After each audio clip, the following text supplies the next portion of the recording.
तीसरा घर्षण पर। ध्यान दीजिएगा, चालन का मतलब है अगर कोई एक चार्ज पार्टिकल है, उस पर कोई भी आवेश है, निगेटिव पॉजिटिव, ये चार्ज है, इसके साथ कोई एक न्यूट्रल बॉडी रखी जाए। न्यूट्रल बॉडी का मतलब क्या होता है कि इस पर जितने पॉजिटिव चार्जेस होंगे उतने ही निगेटिव चार्जेस होंगे। जब इन्हें आप टच कराओगे तो इन पर जो आवेश होंगे, अगर इस पर Q आवेश है तो इन दोनों पर Q/2 आवेश हो जाएगा। यानी चालन के केस में ये कांटेक्ट में आएंगे, संपर्क में लाना पड़ेगा, जबकि प्रेरण में विदाउट कांटेक्ट होगा। प्रेरण में विदाउट कांटेक्ट होगा। घर्षण में किन्हीं दो चीजों को आपस में रगड़ा जाता है तो इलेक्ट्रॉन एक से दूसरी वस्तु में जा सकता है। तो इस प्रकार जिसमें वह इलेक्ट्रॉन जाएगा उसमें इलेक्ट्रॉनों की अधिकता होगी, इसमें इलेक्ट्रॉनों की कमी होगी, तो ये पॉजिटिव और ये निगेटिव हो जाएगा। ये थोड़ी सी बातें हैं, आप जानते रहिए। हम और आप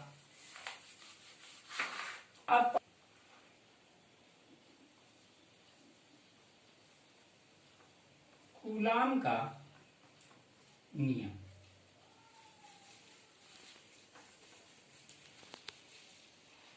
पढ़ते हैं। कूलाम का नियम, कूलाम का नियम, इसका प्रतिपादन फ्रांसीसी वैज्ञानिक ने किया था, 1785 में लाए। नाम था चार्ल्स अंगस्टाइन दे कूलाम। चार्ल्स अंगस्टाइन दे कूलाम एक्चुअली ये इलेक्ट्रिक इंजीनियर थे, वेस्ट इंडीज में काम करते थे। फिर बाद में इन्होंने ये सब किया। क्या हुआ, कैसे हुआ, ये देखते हैं। फ्रांसीसी वैज्ञानिक 1785, चार्ल्स दे कूलाम इनका पूरा नाम था। कथन क्या था, आइए। इन्होंने दो स्थिर बिंदु आवेश लिए, पॉजिटिव पॉजिटिव। हमने आपने पढ़ा है कि पॉजिटिव पॉजिटिव है कि ये दोनों एक दूसरे को क्या करेंगे, रिपेल करेंगे। इनके बीच की दूरी कितनी थी, स्मॉल r। इस पर इन्होंने बताया Q1 आवेश है, इस पर Q2 आवेश है। मैं थोड़ी सी बातें आपसे करूंगा। इसके पहले इन्होंने, हम और आप एक नाम और पढ़े हैं, न्यूटन का गुरुत्वाकर्षण नियम। एक्चुअली ये और ये थोड़ी सी बातें, यहां चार्ज लिया गया है, वहां पर कोई पिंड की बात की गई थी, मास की बात की गई। वहां भी उसने कहा था कि ये एक पिंड है जिसपे m1 m2 द्रव्यमान है, इनके बीच की दूरी r है। इनका कथन था कि इन्हीं दो पिंडों के बीच, अच्छा द्रव्यमान है हमेशा पॉजिटिव होगा, तो वह किन्हीं दो पिंडों के बीच लगने वाला आकर्षण बल, उनके बीच की दूरी, किन्हीं दो पिंडों के बीच लगने वाला आकर्षण बल उनके द्रव्यमानों के गुणनफल के अनुक्रमानुपाती तथा उनके बीच की दूरी के वर्ग के व्युत्क्रमानुपाती होता है। और वहां से हमने ग्रेविटेशनल कांस्टेंट कैपिटल G निकाला था, 6.67 × 10⁻21 बार आई थी। यहां देखिए, ये दो स्थिर बिंदु आवेश हैं। कहानी वैसी ही, क्या कहोगे, इस नियम के अनुसार, परिभाषा यहीं से देख लो, किन्हीं दो स्थिर बिंदु आवेश, स्थिर यानी रेस्ट में है, बिंदु आवेश पॉइंट चार्ज। पॉइंट चार्ज का मतलब इनका अपना छोटा सामान है जो किसी को प्रभावित नहीं करते हैं, कोई समस्या उनके साथ नहीं। क्या कहोगे? किन्हीं दो स्थिर बिंदु आवेशों के बीच, किन्हीं दो बिंदु आवेशों के बीच लगने वाला, देखो बेटा, पॉजिटिव पॉजिटिव चार्जेस हैं तब ये रिपेल करेंगे, अगर ये पॉजिटिव निगेटिव होंगे तो अट्रैक्ट करेंगे। इसलिए मैंने किन्हीं दो स्थिर बिंदु आवेश लिए हैं। वो पॉजिटिव निगेटिव भी हो सकता है, पॉजिटिव पॉजिटिव भी हो सकता है, निगेटिव निगेटिव भी हो सकता है और निगेटिव पॉजिटिव भी हो सकता है। देन लगने वाला आकर्षण या प्रतिकर्षण बल, किन्हीं दो स्थिर बिंदु आवेशों के बीच लगने वाला आकर्षण या प्रतिकर्षण बल उनके आवेश की मात्राओं के गुणनफल के अनुक्रमानुपाती तथा उनके बीच की दूरी के वर्ग के व्युत्क्रमानुपाती होता है। यहाँ आप देख सकते हैं, अर्थात क्या यह आवेशों की मात्राओं के गुणनफल के अनुक्रमानुपाती, फिर उनके बीच की दूरी के वर्ग के व्युत्क्रमानुपाती। समीकरण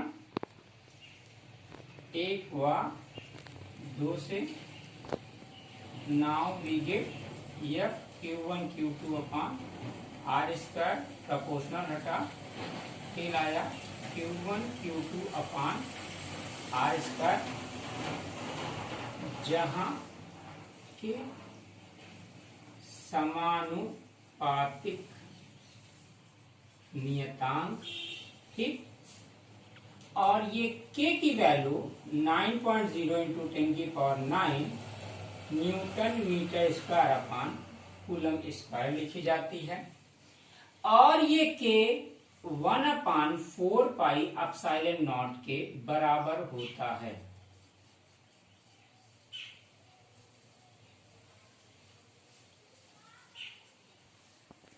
इसे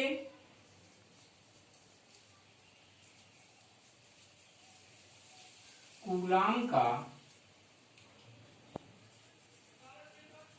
व्युत्क्रम वर्ग नियम, कूलम्स इनवर्स स्क्वायर लॉ भी कहा जाता है।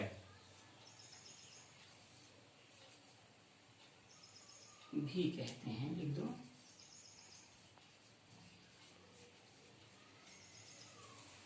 भी कहते हैं। थोड़ा सा के को यहाँ पे ऐसा बनाओ, क्योंकि अभी आप एक बात पढ़ोगे परावैद्युतांक, तो वहां भी उसे कैपिटल के से प्रदर्शित किया जाता है। परावैद्युतांक का के लिए डाई इलेक्ट्रिक उसको उसकी अंग्रेजी होती है, उसके बारे में अभी हम आपको बता रहे हैं, पहले आप इसको कर लीजिए। ये कूलाम का व्युत्क्रम वर्ग नियम भी इसे कहा जाता है। एक बात आई या आप जान लो कि कूलम साहब ने इसको ऐंठन तुला प्रयोग के आधार पर बताया, टॉरिजन बैलेंस एक्सपेरिमेंट के आधार पर इस नियम की पुष्टि की। ऐंठन तुला प्रयोग के आधार पर उन्होंने इसको सत्यापित किया जिसका अंग्रेजी होगा टोरिज्म बैलेंस एक्सपेरिमेंट। ठीक, ये इतना है। अब एक बात समझो बेटा, ये इतना होने के बाद हम और आप एक और अच्छी बात पढ़ते हैं। क्या?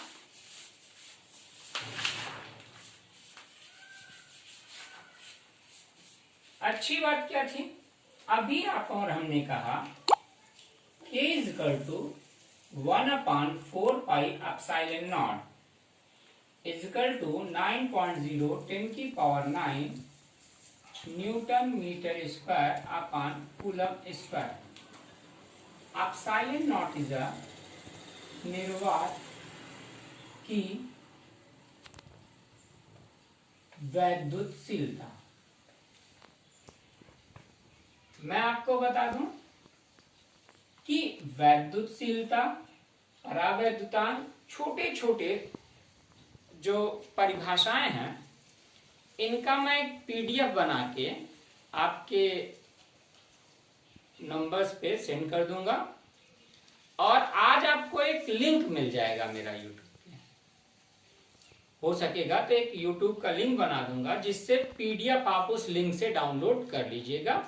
वहां पे आपको सारी डिफिनीशंस, बोर्ड एग्जामिनेशन में क्या कैसे आया है, वो सारी सूचनाएं आपको मिलेंगी। ठीक, तो चूंकि आप हर चीज यहाँ पे लिखना, इतना ये सब समझ ही रहे हो। इस लॉकडाउन में जो है बहुत सारी समस्याएं हैं, बाहर जा नहीं सकते हो, तो बहुत सारी प्रॉब्लम्स हैं।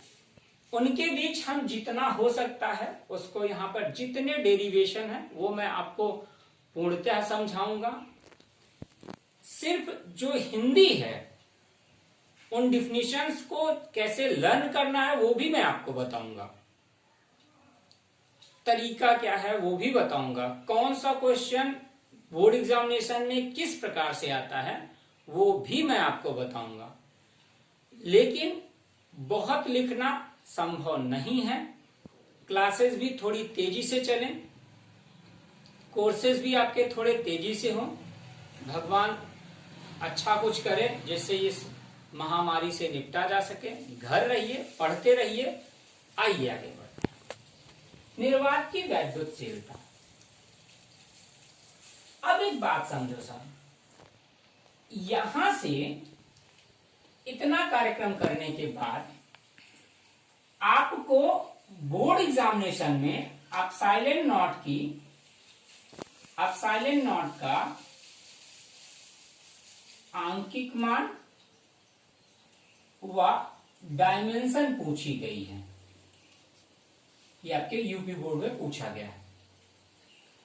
फिर बता रहा हूं, एप्सिलॉन, कहीं कहीं पर एप्सिलॉन 0 या एप्सिलॉन नॉट पढ़ा जाता है। आइए इसका मान निकालते हैं। बेटा हमने पढ़ा k इज इक्वल टू 1/4πε0। इसका मतलब k की वैल्यू हमें पता थी 10⁹ newton m square upon coulomb square is equal to 1/4πε0। Then हम क्या करेंगे, एप्सिलॉन नॉट चाहिए, तो epsilon not is equal to 1/4π multiply 9.0 into 10⁹। आप 10 की पावर ऊपर ले चले, 10 की पावर ऊपर ले जाएंगे तो -9। एक काम और करते चलो मेरे भाई, इसको आप ऊपर ले गए तो ये पूरा यूनिट इसका लिख लो, आपको ज्यादा सुकून मिलेगा, कूलम स्क्वायर। अब ये ऊपर भागेगा तो 10 की पावर -9 अपान 4, पाई की जगह पे 3.14 मल्टीप्लाई 9.0। अब देखो कूलम स्क्वायर ऊपर जाएगा, न्यूटन मीटर स्क्वायर। कभी भी डायमेंशन लर्न ना करो, निकालने का प्रयास करो। 10 की पावर -9 अपान 36 मल्टीप्लाई 3.14 यहाँ पे coulomb square upon newton metre square, इतना हुआ।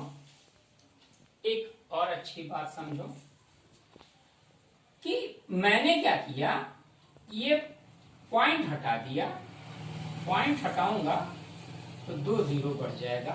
अब epsilon naught equal to 100 multiply 10 की पावर -9 अपॉन 36 मल्टीप्लाई 3.14।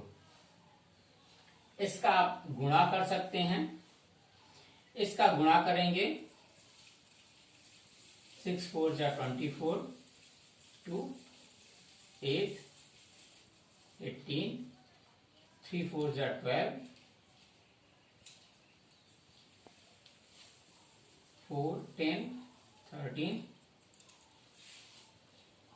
ये आया कितना।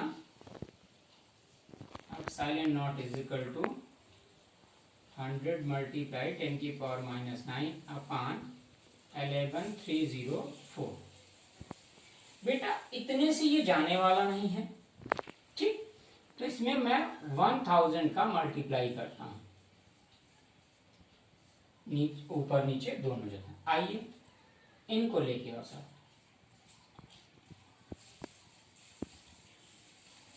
इनके साथ गया 3 2 5, 10 की पावर -9, इसको बेटा ऊपर ले चलोगे तो ये 10 की पावर -3 हो जाएगा अपॉन 11304। अब साइलेंट नॉट इससे भाग दोगे, 11 से 9 बार ले जाने का प्रयास करेंगे तो ये ज्यादा होगा, इसकी वैल्यू आएगी 8.84 इंटू 10 की पावर -12। मात्रक देखिएगा coulomb square upon newton metre square. बेटा ये तो इसका वैल्यू हो गया आंतरिक मान। अब इसकी विमा जिसे आप डायमेंशन कहते हो देखते हैं। अब साइलेंट नॉट की विमा थोड़ा सा देखो, कूलम कूलम Q बराबर होता है IT, ये हुआ एम्पियर और टाइम के लिए T, तो ऊपर बना कितना 80 बड़ा bracket whole square upon newton mL T की power -2 and meter is a L square. After that A square T square बड़ा ब्रैकेट, डायमेंशन लिखते वक्त बड़ा ब्रैकेट जरूर लगाएं, mL की पावर 3 T की पावर -2, सबको ऊपर ले चलते हैं तो m की पावर -1, L की पावर -3, T की पावर 4, A की पावर 2 देखेंगे। अब साइलेंट नॉट की विमा इतनी आ गई। अगर हमें और आपने कोई और बात करनी है, मान लो k के लिए हमें डायमेंशन निकालनी है, तो k के लिए यूनिट बनी थी newton metre square upon coulomb, और इसकी डायमेंशन यहां से बनेगी mL की पावर 3, T की पावर -4, A की पावर -2। ये आप सब इसको देख लें, यहां पर मैंने इसका मल्टीप्लिकेशन किया। बहुल आवेशों के बीच बल यानी या अध्यारोपण का सिद्धांत हुआ क्या, ये फोर्स बिटवीन मल्टीपल चार्जेस, ठीक, और ये क्या है प्रिंसिपल ऑफ सुपरपोजिशन। मतलब क्या है कि जैसे किसी एक आवेश से किसी आवेश पर कई आवेशों के कारण, किसी आवेश पर कई आवेशों के कारण लगाए गए स्थिर वैद्युत बलों का परिणामी इन बलों के सदिश योग के बराबर होता है। सदिश योग के बराबर होने का मतलब है कि यदि आवेश Q1, Q2, Q3, Qn द्वारा आवेश Q पर फोर्स लगाए जा रहे हैं F1, F2, N टाइप्स के, तो ये Q आवेश है, इस पे Q1, Q2, Q3, Qn, इस पर फोर्सेज अप्लाई हो रहे हैं, तो यहां पर इनके लिए परिणामी बल इनका जो होगा वो F1, F2, F3, Fn, और उसके बाद वेक्टर एफ इजिकल टू आपने पढ़ रखा है कि 1 कूलम्स के लॉ से के Q1 Q2 upon R square, then के बाहर निकाला, यहां पर एक ये है एक ये है तो n टाइम्स है, तो Q से n टाइम, I की वैल्यू 1 से लेके कहां तक गई है n तक, पहला दूसरा, ये दो बिंदु आवेश हो गए, उनके बीच की दूरी स्क्वायर में हो गई, ये यूनिट वेक्टर है। यूनिट वेक्टर वेक्टर के फॉर्म के बारे में बात बताई जा रही है, इसे आप नोट कर लें, ये इतना। अब इसके बाद हम आपको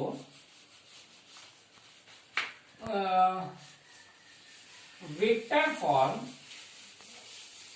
बताएंगे किसका, कूलम्स लॉ का, यानी कूलाम का सदिश स्वरूप।